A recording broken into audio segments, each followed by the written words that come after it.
Hello students, welcome to my channel. आज हम बात करेंगे क्लास 10th के chapter 8 exercise 8.1 trigno introduction to trigonometry की।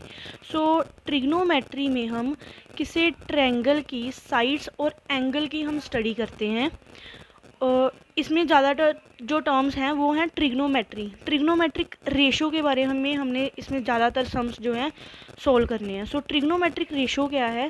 Trigonometric ratio of sides of triangles की साइड्स के रेशो को हमने किसी एक्यूट एंगल के साथ डील करना होता है। ट्रिग्नोमेट्रिक रेशो में ये 6 टाइप्स आती हैं: sine theta, cos theta, tan theta, cot theta, secant theta and cosecant theta. अब ये जो साइन थीटा है, फिर cos theta, then tan theta, उसके बाद secant theta, cosecant theta and cotangent theta है, ये रेशो ऑफ साइड्स के इक्वल है। अब हमने देखना है कि साइन थीटा ट्रायंगल की कौन कौन सी साइड का रेशो है। इसके लिए हमें फॉर्मूला करवाया जाता है P B P, H H B, S C T और इसके बाद सी एस सी। अब इसको लर्न करने के लिए जो स्कीम है वो चाहे आप लिख लो या अगर आपको ऐसे ही पता चलता है तो आप देख लेना। पंडित, भद्री, प्रसाद, हर हर बोल, सोना चांदी तोल, जिसमें पी परपेंडिकुलर, बी बेस है, एच हाइपोटेन्यूज है और सी यहाँ पे नीचे वाला जो एस है ये साइन, सोना यानी साइन, चांदी यानी कोस और तोल यानी टेंजेंट है। और इसके जो नीचे वाले हैं ये हमारा कोसीकेंट है, देन सीकेंट और फिर कोटेंजेंट है। तो हमने अब इसको देखकर हमने ये सारी वैल्यूज़ को फिल कर लेना है। अब मैं थोड़ा सा क्लियर करके आपको बताती हूँ। पी बी पी, पंडित भद्री प्रसाद, हर हर बोल, सोना चांदी तोल। मैं नीचे वाला नहीं लिख रही, वो उसके लिए मैं आपको एक इजी सी स्कीम बताऊंगी। साइन थीटा निकालना है, ये साइन है, साइन थीटा किसके इक्वल होगा? पी अपॉन एच, तो ये पी अपॉन एच। उसके बाद हमारे पास कोस है, तो कोस किसके इक्वल है? Base upon hypotenuse. Tan theta perpendicular upon base. फिर नेक्स्ट टर्म है सीकेंड। सीकेंड जो है ये याद रखना, सीकेंड कोस का पुट्ठा होगा, उल्टा होगा, इन्वर्स होगा। तो सीकेंड अगर हमारा कोस बी अपॉन एच है तो सीकेंड होगा एच अपॉन बी। कोसीकेंड साइन का इन्वर्स है तो ये एच अपॉन पी होगा। कोटेंजेंट ये टेंजेंट का इन्वर्स है तो ये बी अपॉन पी होगा। स्टूडेंट्स को ज़्यादातर इनकी वैल्यू को लर्न करने में प्रॉब्लम आती है, तो आप सिंपली ये वाला फॉर्मूला एक बारी अपने माइंड में रख लेना तो इजीली आप ये सारी वैल्यूज़ को आप रिमेंबर कर सकते हो। अब आपकी बुक में एक एग्जांपल है, मैं उस एग्जांपल के थ्रू आपको बताती हूँ कि इसको यूज़ करके हम कैसे सोल्व कर सकते हैं। इससे पहले स्टूडेंट्स एक चीज़ ध्यान में रखना, हम इसमें जितने भी सम आएंगे उसको 3 स्टेप्स में सोल्व करना है। फर्स्ट स्टेप में आपको कोई ट्रिग्नोमेट्रिक रेशो अब आपको पता है कि कोई साइन थीटा कोस थीटा की वैल्यू दी होगी, उसमें से आपने 2 साइड्स आपको पता होंगी, यानी या तो परपेंडिकुलर या परपेंडिकुलर अपॉन बेस दिया होगा या बेस अपॉन हाइपोटेन्यूज या परपेंडिकुलर अपॉन हाइपोटेन्यूज दिया होगा। 2 साइड्स आपको इसमें से पता चल जाएंगी ट्रिग्नोमेट्री रेशो से। तीसरी साइड आपने फाइंड करनी है यूजिंग पाइथागोरस। ये स्टेप्स आप नोट कर लो ताकि इसके बाद आपको सम्स करने थोड़े इजी हो जाएंगे। और पाइथागोरस लगाने के बाद उसके बाद उसने वैल्यूज़ बोली हुई हैं, जो भी उसने वैल्यू बोली है उसको फाइंड करने के लिए आपने ये पंडित भद्री प्रसाद का फॉर्मूला लगा के सारी ट्रिग्नोमेट्रिक रेशो आपने निकाल लेनी है। ये 3 स्टेप में आपकी 8.1 सारी एक्सरसाइज सोल्व हो जाएगी। अब मैं आपको एक एग्जांपल में बताती हूँ।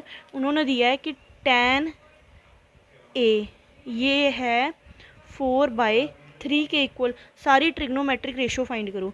सो सबसे पहले हमने क्या करना है, हमें पता है tan किसके इक्वल है, परपेंडिकुलर अपॉन बेस के, तो इसको मैं p अपॉन b लिख लेती हूँ। फिर मैं एक ट्रायंगल ड्रॉ करो, राइट एंगल ट्रायंगल होना चाहिए, इसमें से इसको नाम दे दिया ए बी सी।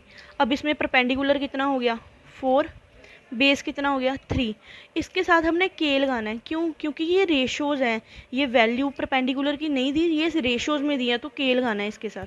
अब हमने क्या फाइंड करना है, साइन ए किसके इक्वल है, परपेंडिकुलर अपॉन हाइपोटेन्यूज। देखो फर्स्ट स्टेप हमने क्या लगाया, ट्रिग्नोमेट्रिक रेशो दी हुई है, 2 साइड्स दी हुई हैं, हमने इन 2 साइड्स को यहाँ पे पुट कर दिया। अब सेकंड स्टेप हमने क्या करना है, सेकंड स्टेप में हमने पाइथागोरस लगानी है। पाइथागोरस बोलती है हाइपोटेन्यूज का square is equal to sum of perpendicular का स्क्वायर प्लस बेस का स्क्वायर। सो अब A B square is equal to A C square यानी 4 का square which is 16, B C square 16 के स्क्वायर, बी सी स्क्वायर यानी 3 के का square, ये आ गया 9 के स्क्वायर, और ए बी स्क्वायर यानी कि 25 के स्क्वायर, इसमें से ए बी की वैल्यू कितनी आ गई 5 की। सो अब हमें हाइपोटेन्यूज फाइंड हो गया। सो सेकंड स्टेप क्लियर हो गया, फर्स्ट स्टेप क्लियर हो गया, थर्ड साइड भी मिल गई, 2 साइड्स हमें थी। अब हमने क्या लगाना है, अब हमने पंडित भद्री प्रसाद का फॉर्मूला लगाना है। थर्ड स्टेप है साइन ए किसके इक्वल है, परपेंडिकुलर अपॉन हाइपोटेन्यूज। मैं थोड़ा फास्टली करती हूँ, होप है आपको समझ आ जाएगा, इजी सा स्टेप है। परपेंडिकुलर कितना है 4 के, हाइपोटेन्यूज कितना है 5 के, तो हमारे पास इसकी रेशो कितनी आ गई 4/5। ऐसे ही कोज ए आप फाइंड कर लेना, कोज ए किसके इक्वल है बी अपॉन एच के, बी कितना है 3 के, हाइपोटेन्यूज कितना है 5 के, इसकी रेशो कितनी आ गई 3/5। तो आप साइन भी फाइंड हो जाएगा, कोस भी फाइंड हो जाएगा, और टेंजेंट भी। टेंजेंट तो है ही है आपके पास। अब कौन सा रह गया, अब रह गया सीकेंड ए, कोसेकेंड ए और कोटेंजेंट ए। मैंने आपको पहले बोला था ये किस किस के इन्वर्स हैं, सीकेंड ए कोस ए का इन्वर्स है, तो इसकी सीधी वैल्यू कितनी आ गई 5/3।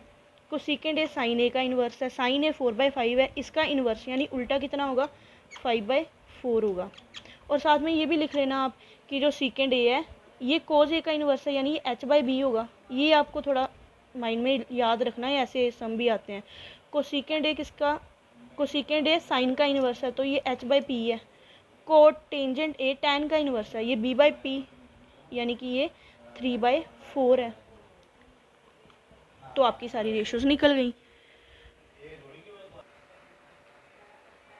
यहाँ पर आना है कोटेंजेंट का b/p। सो स्टूडेंट्स एक्सरसाइज में 8.1 का जो फर्स्ट सम है वो सेम है जैसा मैंने आपको समझाया है ना। उसमें आपने फर्स्ट स्टेप पर क्या लगाना है, पहले 2 साइड्स दी हैं उन्होंने, ए बी और बी सी दिया है। सेकंड स्टेप में पाइथागोरस लगाओ, थर्ड साइड फाइंड कर लो। उसके बाद आपने पंडित भद्री प्रसाद, थर्ड स्टेप लगाना है पंडित भद्री प्रसाद का, और उस साइन ए और कोज ए फाइंड कर लेना है। ऐसे ही हाँ, बट इसमें एक चीज़ है, ये मैं आपको बता देती हूँ। कोई भी ट्रायंगल दिया है, ठीक है, इसमें जो राइट एंगल है, इस राइट एंगल के सामने वाला हमेशा हाइपोटेन्यूज होगा, ठीक है। और एक परपेंडिकुलर और एक, इस जो एंगल हम लेंगे इस एंगल के सामने वाला परपेंडिकुलर और दूसरे वाला बेस लेना है। बस ये चीज़ माइंड में रखना। जैसे यही जो सम है इसमें पहले उन्होंने साइन ए को लेके लिया है, जब हम एंगल ए लेंगे उस टाइम पे परपेंडिकुलर बी सी होगा। जब ए एंगल है तब परपेंडिकुलर बी सी है, जब एंगल बी है तब परपेंडिकुलर पी है। तो फिर आपका ये वाला सम निकल जाएगा, सारा इजीली निकल जाएगा। सो नेक्स्ट सम सेकंड सम है। सेकंड सम में उन्होंने आपको बोला है कि tan p minus cot r निकालना है आपने, ठीक है। ट्रायंगल में दिया है triangle P Q R, Q पे राइट एंगल है, पी क्यू 12 और पी आर 13 है, ठीक है। सो फर्स्ट स्टेप ट्रिग्नोमेट्री वाला दे दिया उन्होंने, 2 साइड्स दे दी हैं। सेकंड हमने पाइथागोरस लगानी है। So H square is equal to P square plus B square. H square कितना है पी आर स्क्र कितना हो गया 13 की स्क्र यानी 169 इज इक्वल टू परपेंडिकुलर की स्क्र यानी 144 और बी स्क्र हमें पता नहीं, क्यू आर की होल स्क्र। सो यहाँ से क्यू आर मेरा निकल आया। आप सोल्व करना है इसको। 169 माइनस 144 ये होगा 25, 25 का रूट होगा 5, तो ये हमारी वैल्यू 5 यूनिट्स निकल आई। अब tan p और कोट आर निकालना है। इसको ज़रा ध्यान से देख लेना, फिर इसके रिलेटेड सारे सम आपके हो जाएंगे। ये tan p है, p पे बोला है ना, अब इस p पे ये वाला हमारा अब परपेंडिकुलर होगा, ये वाला बेस और ये वाला राइट एंगल के सामने वाला h होगा। क्लियर है। अब tan p किसके इक्वल है, बेस कितना है इसमें 12 अपॉन हाँ tan p किसके इक्वल है, ये हम फॉर्मूला लिख के पंडित भद्री प्रसाद हर हर बोल सोना चांदी तोल। So tan p is equal to perpendicular upon base. Perpendicular, अब यहाँ पे परपेंडिकुलर p के सामने वाला 5 और बेस कौन सा है, ये वाला कितना है 12, तो tan p की वैल्यू आ गई। अब कोट आर निकालते हैं। कोट आर के लिए एक साफ सा इसको बनाते हैं, वही वाला ट्रायंगल है। स्टूडेंट्स को ज़्यादातर परेशानी इसके साइड्स में होती है, तो आप साइड्स को ज़रा ध्यान से देखना, किसको परपेंडिकुलर लेना है किसको बेस लेना है। सो इसके सामने वाला अब एंगल लेना है मैंने आर, इस आर के सामने वाला हो गया परपेंडिकुलर पी। अब यहाँ पे आप साइड में लिख लेना। अब मेरा परपेंडिकुलर जो है वो 12 है, पी 12 है और बेस हमारा था ये एंगल आर। जब हम कोट आर ले रहे हैं तो एंगल आर के सामने वाला परपेंडिकुलर है और ये वाला हमारा बेस है। सो यहाँ पे हमारा बेस हमने फाइंड किया था ये 5। स्टूडेंट्स ये ना विजिबल नहीं है, तो मैं आपको नोटबुक पे ही समझा देती हूँ। मेरे पास ये वाला ट्रायंगल है ना, पी क्यू आर और ये 12 यूनिट्स है, ये 13 यूनिट्स है और ये था 5। ठीक है। अब हमने tan p निकाल लिया, tan p आ गया था 5/12। अब हमने फाइंड करना था कोट r।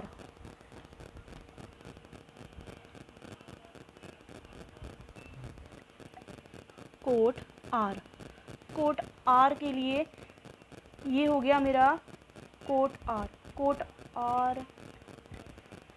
सो इसके लिए फिर से हम वही फॉर्मूला लिख लेते हैं, हर हर बोल सोना चांदी तोल।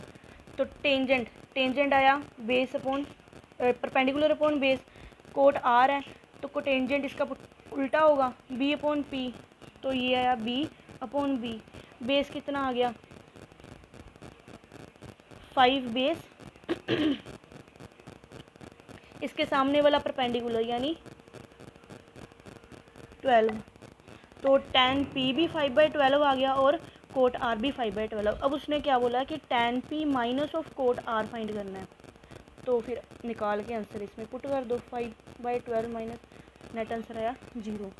सो स्टूडेंट्स इसके जो आगे वाले सम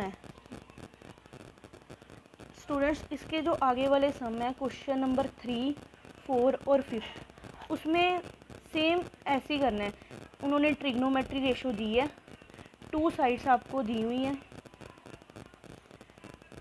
इस सेकंड स्टेप पे आपने लगानी है पाइथागोरस लगा के आपने थर्ड साइड को फाइंड करना है।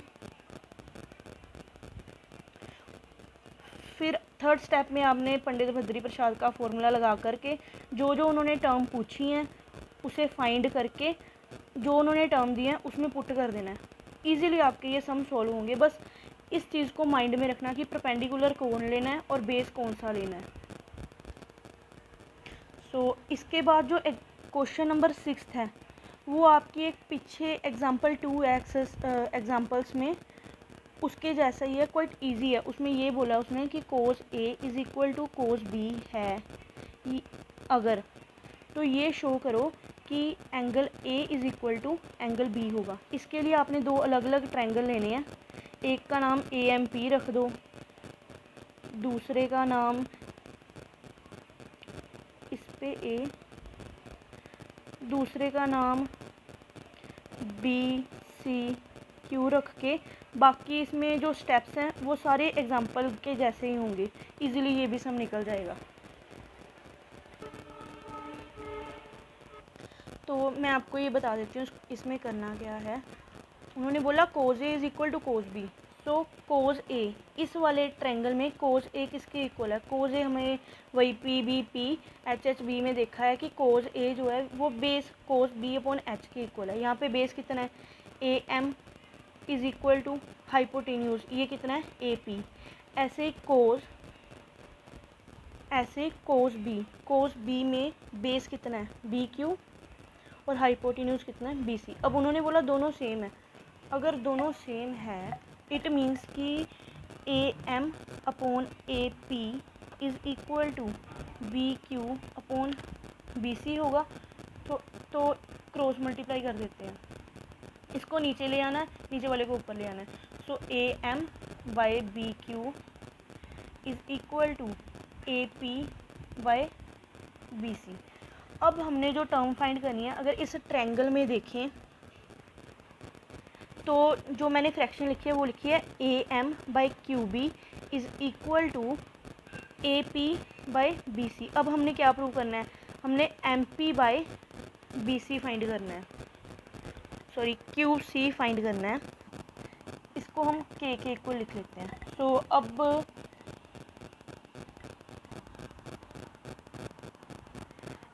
एम पी स्क्वायर, पाइथागोरस लगाते हैं ट्रायंगल हम पी एम ए वाले पे, तो एम पी स्क्वायर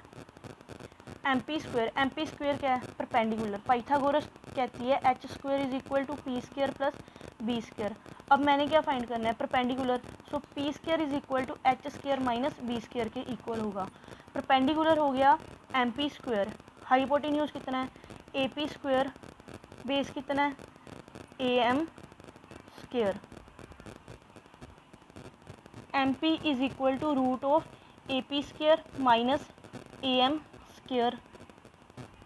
ऐसे हम ट्रायंगल क्यू बी सी वाले में कर लेंगे। So C Q is equal to हो जाएगा B C square minus Q B square के। अब इस चीज़ को यूज़ करना है हमने। बी सी स्क्वायर किसके? हाँ, ए पी स्क्वायर यहाँ पे किसके इक्वल होगा? ये के बी सी के इक्वल होगा। तो M P is equal to K square A P square, यहाँ से इसकी वैल्यू निकालनी है। A P is equal to K B C square minus A M square किसके इक्वल होगा? K square. अगर हम इसको लें, इस वाले को और इस वाले को, तो A M by B Q is equal to के है। यहाँ से ए एम की वैल्यू कितनी आई? के बी क्यू स्क्वायर, तो इसकी वैल्यू आई के स्क्वायर दोनों तरफ था, रूट इसके साथ कैंसिल हो गया, B square minus Q B square. अब इस वाले की और इस वाले की फ्रैक्शन ले लेनी है। तो अगर मैं फ्रैक्शन लूँ तो M P by C Q is equal to ये कितना आया? ये के root B C square minus Q B square divided by root B C square minus Q B square. ये कट गए तो ये के इक्वल आ गया। अब मेरे पास जो तीनों साइड्स हैं A M by B Q is equal to A P by B C, क्योंकि वो भी के थी और ये वाली भी के आई, तो ये भी के है, तो तीनों इक्वल होगी। अब हमने एक्सरसाइज 6th में एक थ्योरम की थी जिसमें अगर सारी साइड्स बराबर हों तो ट्रायंगल सिमिलर है, दोनों ट्रायंगल सिमिलर है। अगर दोनों ट्रायंगल सिमिलर है तो उनके एंगल्स भी सेम होंगे। सो स्टूडेंट्स, जो 10th सम इन्होंने दिया है उसमें इन्होंने P R plus Q R is equal to 25 दिया है और P Q is equal to 5 centimetre दिया है, और बोला गया है कि साइन पी, कोस पी और टेन पी फाइंड करो। सो जैसा कि मैंने आपको बताया 3 स्टेप्स करने हैं, तो उन 3 स्टेप्स में पहले हमें 3 साइड्स ऑफ ट्रायंगल फाइंड होनी चाहिए। हमें एक साइड पता है, 2 साइड्स हमें नहीं पता, तो इसके लिए हमने सबसे पहले क्या करना है? एक साइड पी आर को एक्स ले लो। अगर अब पी आर एक्स हो गया तो X plus Q R is equal to 25, तो यहाँ से हम क्यू आर की वैल्यू निकाल सकते हैं। Q R is equal to फिर 25, यहाँ पे ये एक्स की वैल्यू पुट करी थी ना, यहाँ पे प्लस है, यहाँ पे माइनस हो जाएगा, तो Q R is equal to 25 minus X आ गया। अब हमने सेकंड स्टेप क्या लगाना है, अब मान लो कि हमारी तीनों साइड्स आ गई, एक्स 25 माइनस एक्स और 5 सेंटीमीटर, ठीक है, तीनों साइड्स आ गई। अब हमने सेकंड स्टेप लगाना पाइथागोरियन थ्योरम, तो पाइथागोरस लगा के वही हाइपोटेन्यूज की square is equal to perpendicular square plus base square, तो इसमें से एक क्वाड्रेटिक इक्वेशन बनेगी, क्वाड्रेटिक भी नहीं लीनियर ही बनेगी, क्योंकि ये एक्स और ये एक्स तो माइनस होकर 0 हो जाएंगे। तो इसमें से एक्स की वैल्यू फाइंड करना, इसको फिर अपनी साइड्स पी आर और क्यू आर में पुट कर देना। फिर हमारे पास 3 साइड्स आ गई, जब 3 साइड्स आ गई अब तो फिर ये वाला लगा के formula P B P H H P S C T sine P cos P और टैन पी ईजिली फाइंड हो जाएंगे। So thanks for watching my video.